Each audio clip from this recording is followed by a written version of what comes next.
The first cross in the Bible is the crossing of the arms of Jacob when he is blessing Joseph's children.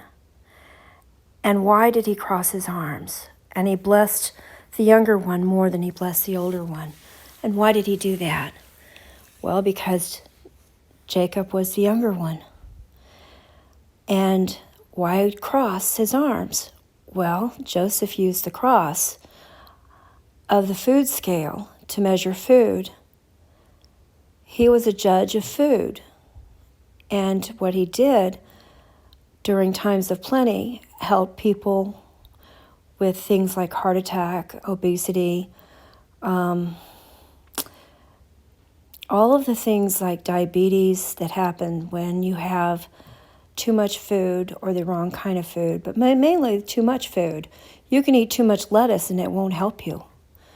So anyway, that's the first cross that's mentioned in the Bible. All right, so where's food in the Bible? Where is there a commandment about food in the Bible? We've got Adam and Eve committing the first sin over food, and that is the food that is not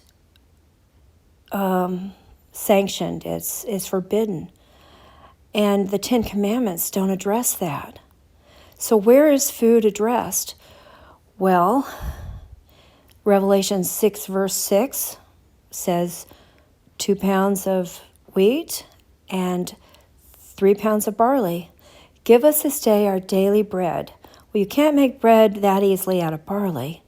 You can make soup, but the wheat is 2 pounds.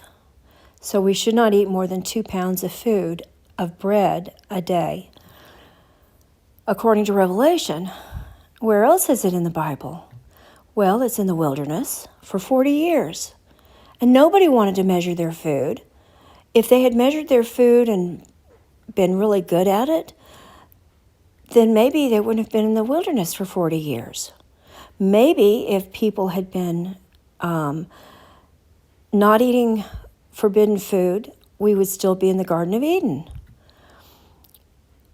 When you think about the Bible and you think about the arguments of food and what Jesus said, he said he came to bring a sword. Well, remember when Peter said, I have a dagger? And Jesus said that should be enough when he was talking about the Roman soldiers coming to get him and crucify him. He knew what was coming. He said that dagger should be enough. Well, it wasn't. Peter cut off an ear. And then what happened? Jesus healed the ear and the man. And as far as the dagger goes, it did nothing. And so what about food in the Bible? Why is it we don't measure our food? Why is it we don't want to measure our food? Well, if we measure our food, we're hungry. And if we're hungry, we might die. No, we won't die if we measure our food. 2 pounds of food is about the same quantity as 2 Subway sandwiches. That's about 2 pounds.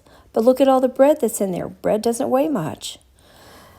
And if you go to other fast food places and you measure your food by weight, what happens is you find out that like fast food places have meals that are 3 pounds before the drink. So if you're supposed to eat 2 pounds of food a day and you eat 3, it's not so good. It's not so good for your health. It's not so good for your wallet. And that's another thing. If you spend all of your money on food, how can you give to the Lord? How can you give to charity? How can you give to the blessing box around the corner? So think about these things and pray